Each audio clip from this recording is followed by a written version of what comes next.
I go on our parliamentary group, I find a person is saved as I love Jesus. That's your profile name. Who tells you I don't love Jesus? Now, how do I start dealing with you when you can't even show your identity? You're a ghost. Even to your colleagues, you can't show your WhatsApp profile for me to know you are Tayewa Thomas.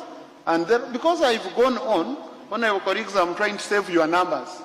All of you. You are many. You don't have an obligation of saving all those numbers. But me as your leader, I want to have your numbers so that when you call, I say, Honorable so and so, I receive over 2,000 calls in a day.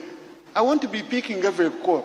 So I will need to save your numbers. So I go on our WhatsApp group of Parliament. I see people, I don't know how I can save you.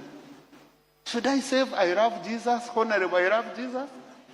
And then when you call, I say, this is a honorable member. I say, but what's your name, Honorable?